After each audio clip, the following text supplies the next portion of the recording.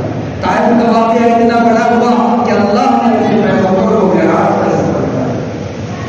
اس کے بعد اللہ نے ان سے مدینہ منورہ ہجرت کی، اور ہجرت کے بعد پھر غزوہ بدر ہوا۔ غزوہ بدر سے پہلے بھی مکے کے لوگ یہ سمجھ رہے تھے کہ مسلمان کمزور ہیں، جیتتے ہیں، لیکن جب غزوہ بدر ہوا 313 1000 سے زائد لوگوں پر قابو پا گئے، اللہ کی مدد آئی۔ جب غزوہ بدر ہوا تو پورے عالم میں بحران مچ گیا۔ اب مدینہ منورہ کے لوگوں کو ٹارچر کر رہے تھے کہ تم لوگوں نے مسلمانوں کو کیوں بنا دی۔ پھر ایک وقت آیا کہ پھر سن 2 ہجری، اس کے بعد ایک وقت آیا کہ تقریباً سن 8 ہجری میں مکہ مکرمہ فتح ہوا، اور اس کے بعد اس سے پہلے غزوہ احد ہے، خندق ہے، بے شمار واقعات میں تفصیل کا موقع نہیں ہے۔ پھر اس کے بعد جو ہے فتح مکہ، صلح حدیبیہ ہوا، پھر فتح مکہ ہوا۔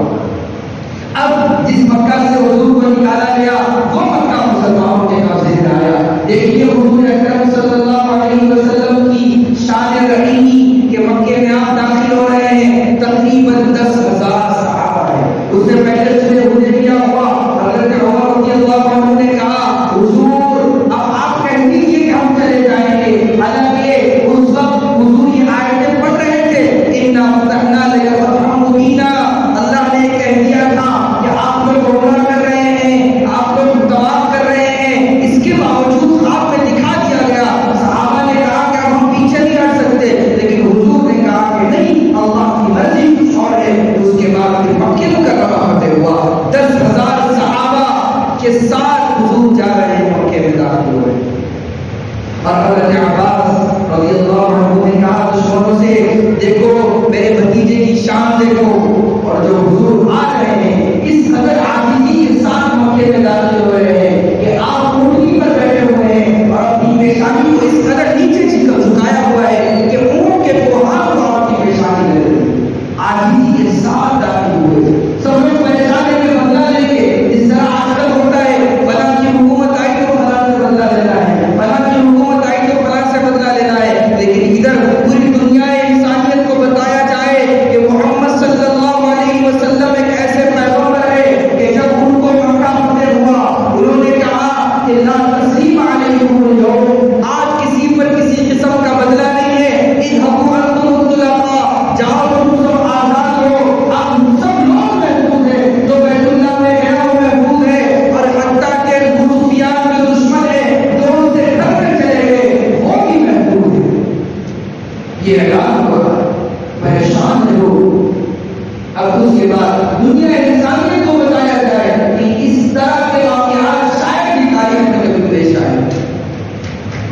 اور پھر حضور اکرم صلی اللہ علیہ وسلم نے تمام کو معاف کر دیا، سب اسلام کے آغوش میں آ گئے۔ پھر آپ نے فرمایا کہ غلبت الروم بھی اسلام کے قبضے میں آیا، تمام ممالک اسلام کے قبضے میں آئے، اسلام پھیلتا چلا گیا۔ تو معزز سامعین، حضور اکرم صلی اللہ علیہ وسلم تمام جہانوں کے لیے رحمت ہے، انسانوں کے لیے آپ رحمت ہے، جانوروں کے لیے آپ رحمت ہے۔ حضور اکرم صلی اللہ علیہ وسلم کے دربار میں اونٹنی آ کر اپنے آقا کی شکایت کرتی ہے۔ مستند روایتیں موجود ہیں کہ اونٹنی آ کر کہتی ہے کہ میرا آقا مجھ پر ظلم کرتا ہے، بہت زیادہ سامان مجھ پر لا دیتا ہے، لیکن میرے کھانے پینے کا انتظام نہیں کرتا۔ روایتیں موجود ہیں کہ درخت کے پتے اور درخت آپ کے نبی ہونے کی گواہی دیتے ہیں، لکڑیاں آپ کے پیغمبر ہونے کی گواہی دیتی ہیں، اور آپ نے فرمایا کہ بہت باہر سے مجھے محبت ہے، اور بعض پہاڑ آپ کے چلتے ہوئے نرم ہو جاتے ہیں، آپ دیکھ لیتے ہیں تو نرم ہو جاتے ہیں، لیکن چونکہ اللہ نے اس کی کیفیت تمام چیزوں میں رکھی ہے، اور یہ درخت اور یہ چلیز اور بڑی وہاں اصل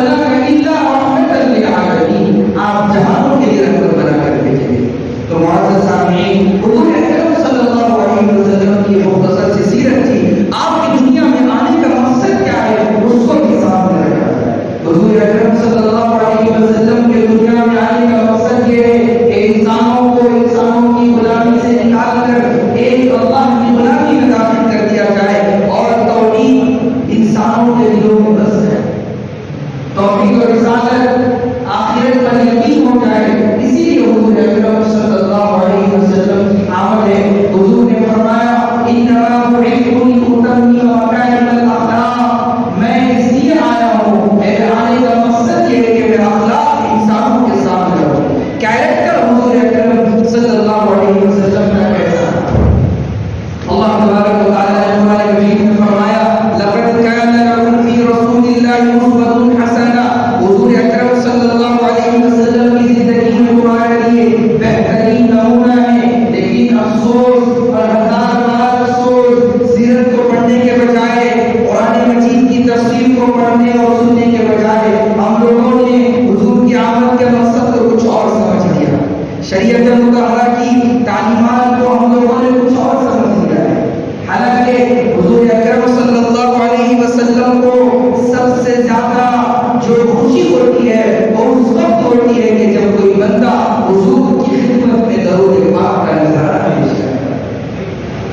اللہ نے فرمایا ان اللہ و ملائکتہ یصلون علی النبی، اللہ اور اس کے فرشتے نبی پر رحمت بھیجتے ہیں۔ اے ایمان والو صلو علیہ وسلموا تسلیما، تم بھی درود پڑھو، تم بھی درود بھیجو حضور کی خدمت۔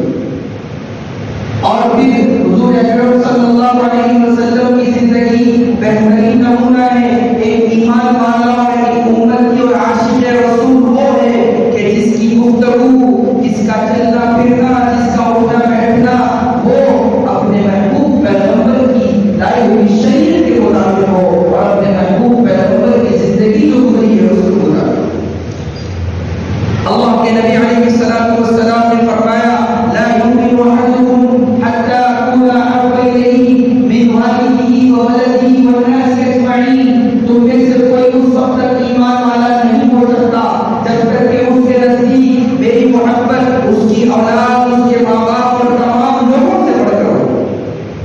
لیکن آج صورتحال کا جائزہ لیا جائے، صورتحال کا جائزہ لیا جائے ملکوں میں، شہروں میں، کسی 12 ربیع الاول کو حضور کی شان میں نعتیں پڑھی جائے اور نعرے لگائے جائیں اور جلوس نکالے جائیں اور گھروں کے اندر جو ہے بہت زیادہ چمک ہو، دمک ہو، ہاں بہت اچھی چیز ہے، نعرے لگائے جائیں، حضور کی شان میں نعتیں پڑھی جائے، لیکن حضور کے آنے کا مقصد کیا ہے کہ عمل کے ذریعے اس کو بلایا جائے، عمل کے ذریعے اس کو بتایا جائے۔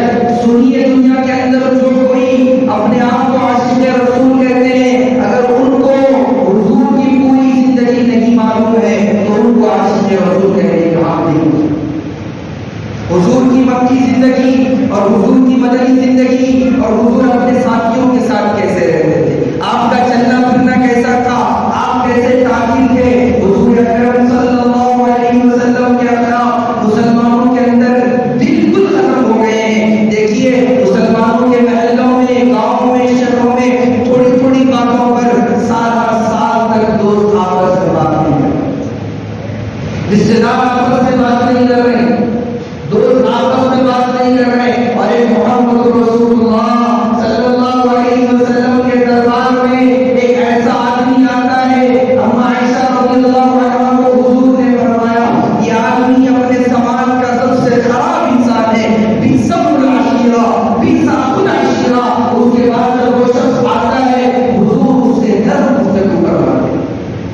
اما عائشہ رضی اللہ تعالی عنہا اس شخص کے جانے کے بعد کہتی ہے قلت ما قلت ثم علنت له القول، آپ نے اس کے بارے میں ایسی ایسی باتیں کہی، پھر آپ جو اس سے اتنی نرم گفتگو کروا رہے ہیں۔ حضور نے فرمایا کہ جو آدمی سماج میں برا ہوتا ہے تو لوگ اس سے دور رہتے ہیں اور اس سے بچنے کی کوشش کرتے ہیں۔ یہ حضور اکرم صلی اللہ علیہ وسلم کے اخلاق ہیں۔ آج ہم مسلکی اختلافات کی بنیاد پر اور مذہبی اختلافات یا پھر جو تجارتی اختلافات، اجتماعیوں میں اختلافات، اس کی بنیاد پر کیا کیا باتیں کہتے ہیں۔ ایک موقع ہے کہ حضور کے دربار میں لوگ آ کر کہتے ہیں السلام علیکم، السلام علیکم، کہ تم پر اللہ کی لعنت ہو، تم پر لعنت ہو، تم مر جاؤ، لیکن حضور وعلیکم وعلیکم کہتے ہیں۔ اب عائشہ رضی اللہ عنہا کہتی ہے وعلیکم السلام واللعنت، کہ تمہاری ہلاکت ہو، تم پر لعنت ہو۔ حضور اکرم صلی اللہ علیہ وسلم نے اس سے روکا۔ ایک موقع ہے کہ حضور کی شان میں گستاخی کی جا رہی ہے، حضور اکرم صلی اللہ علیہ وسلم مسکرا رہے ہیں، مسکرا رہے ہیں۔ حضرت عمر رضی اللہ عنہ جلال میں آ گئے، حضور سے کہا کہ آپ کہہ دیجیے کہ اس کا کام تمام کر دو۔ حضور اس سے ناگواری کا اظہار کریں اور کہا کہ کہ جب یہ میری شان میں گستاخی کر رہا تھا فرشتے اس کا جواب دے رہے تھے۔ ایسے کئی موقع ہیں، ایک موقع ہے اور حضور اپنے ساتھیوں کے ساتھ ایسے بے تکلفی ایسی کی، حضرت عامر بن عاص رضی اللہ تعالیٰ عنہ کو یہ محسوس ہونے لگا، جن کو فاتح مصر کہا جاتا ہے، حضرت عامر بن عاص جو مصر کے گورنر بھی بنے بعد میں، ان کو یہ محسوس ہوا کہ حضور سب سے زیادہ مجھے پسند کرتے۔ حضور نے جب پوچھا کہ انا خیر ام ابو بکر، میں بہتر ہوں یا ابو بکر؟ حضرت نبی کریم صلی اللہ علیہ وسلم نے فرمایا کہ ابو بکر۔ پھر فرمایا کہ انا خیر ام عمر، میں بہتر ہوں یا عمر؟ فرمایا کہ عمر۔ پھر فرمایا کہ انا خیر ام عثمان، میں بہتر ہوں یا عثمان؟ حضور نے فرمایا کہ عثمان رضی اللہ عنہ۔ اس وقت حضرت عمرو بن عاص رضی اللہ تعالیٰ عنہ نے دل میں یہ بات محسوس کی کہ کاش کے بعد میں پوچھتا ہی، اور حضرت عمرو بن عاص رضی اللہ عنہ کو خوشی ہوئی، حضور نے صاف صاف جواب دیا۔ اس کا مطلب یہ ہے کہ ہر شخص یہ سمجھتا تھا کہ حضور سب سے زیادہ مجھ سے محبت کرتے ہیں۔ حضرت انس بن مالک رضی اللہ تعالیٰ عنہ فرماتے ہیں 10 سال میں نے حضور کی خدمت کی، کبھی آپ نے یہ نہیں کہا کہ یہ کام تم نے کیوں کیا اور یہ کیوں نہیں کیا۔ حضور اکرم صلی اللہ علیہ وسلم کائنات کے سب سے بہترین شوہر، حضور کائنات کے سب سے اچھے بھائی تھے۔ حضور اکرم صلی اللہ علیہ وسلم کی بیویاں آپ سے خوش ہیں، اور آپ اپنے گھر کے اندر جو ایک کام کر رہے ہیں ان کے ساتھ ان کی مدد کر رہے ہیں۔ اور بھائی ایسے کہ معلوم ہوا کہ حضرت شیما جو بھی مسلمان نہیں ہوئی ہے وہ قیدیوں میں گرفتار ہو کر آئی ہے، اور جب معلوم ہوا کہ شیما آئی ہے حضور نے ان کا استقبال کیا، ان کا اکرام کیا، ان کا احترام کیا، اور لوگوں سے کہا کہ میری بہن ہے، دودھ شریف بہن ہے، آپ لوگ اگر کہیں تو میں اس کو رہا کرتا ہوں۔ جب رہائی کی بات ہوئی اس کے بعد بھی کہا کہ بہن کو تحفے دیے گئے اور اونٹنی پر بہن سوار ہے، حضور ساتھ ساتھ چل کر ان کو روشن کیا۔ یہ سب سے اچھے بھائی ہے کائنات، سب سے اچھے شوہر ہے کائنات کے۔ حضور اکرم صلی اللہ علیہ وسلم جو ہے فرماتے ہیں کہ تم نے سب سے بہتر ہو جو اپنے گھر والوں کے لیے بہتر ہو، اپنی بیویوں کے لیے بہتر ہو، اپنی اولاد کے لیے بہتر ہو۔ یہ عالی زندگی اور اس زندگی کو اپنانے کی ضرورت ہے۔ ربیع الاول کا یہی پیغام ہے۔ یہ پیغام ہرگز نہیں ہے کہ جلسے اور جلوس کیے جائیں، کھانا کھایا جائے اور اس کے یہ کھا رہے ہیں، یہ پی رہے ہیں، یہ اللہ کی نعمت ہے، اس سے انکار نہیں ہے اور اس کو نہیں کرنا نہیں ہے، لیکن کرنے کے جو کام ہے پوری زندگی حضور اکرم صلی اللہ علیہ وسلم کی شریعت کے مطابق۔ اس طرح کہا جاتا ہے کہ سر کے باتوں سے لے کر پیر کے ناخن تک تمام چیزیں ہماری حضور کی لائی ہوئی شریعت کے مطابق۔ اصل ربیع الاول کا یہی مقصد ہے، اصل ورنہ تو خدا کی قسم ہمارے ناموں سے، ہمارے نام پڑھنے سے حضور کی شان میں اضافہ ہونے والا نہیں ہے۔ آپ کی شان اتنی بڑی ہے، اللہ نے قرآن کے اندر آپ کی نام پڑھی ہے۔ اللہ نے فرمایا وما ارسلناک الا رحمۃ للعالمین، اے پیغمبر آپ جہانوں کے لیے رحمت ہے۔ اللہ نے فرمایا والضحیٰ، آپ کے روشن چہرے کی قسم۔ اللہ نے فرمایا ورفعنا لک ذکرک، ہم نے آپ کے ذکر کو بلند کیا ہے۔ اللہ نے فرمایا لقد من اللہ علی المؤمنین، ایمان والوں پر آپ کی بعثت کے ذریعے احسان کیا گیا۔ آپ دنیا میں رہے ہیں، آپ کے جانے سے انسانوں پر احسان ہوا ہے۔ حضور کی شان بہت بڑی ہے۔ ہمارے کہنے سے ہاں ہم عمل کریں گے، ہم عمل کریں گے تو روز قیامت حضور سے ملاقات ہوگی۔ ہم عمل کریں گے تو جام کوثر حضور کے ہاتھوں ہمیں ملے گا۔ ہم عمل کریں گے حضور کا پڑوس ہمیں نصیب ہوگا۔ تو معزز سامعین، یہ مختصر سی سیرت تھی، سیرت پر گفتگو کرنا یا اس پر لکھنا کہ لکھنے والوں نے، بولنے والوں نے یہی کہا لا یمکن الصلاۃ کما کان حقہ بعد خدا مجرد قصہ مختصر کہ بھائی اللہ کی بات اگر کوئی ہستی ہے تو حضرت محمد صلی اللہ علیہ وسلم ہے۔ لہذا یہ آج کا یہ اجتماع یہ کافی نہیں ہے، جمعے کے دن جو عظیم دن اللہ نے ہمیں عطا کیا ہے، جمعہ عید المؤمنین ہے، جمعہ ایمان والوں کے لیے بڑی نعمت ہے، اور جمعہ کے لیے اللہ نے ایک الگ سے سورہ اتارا ہے، سورۃ الجمعہ، اور اس کے اندر جمعے کے بارے میں فرمایا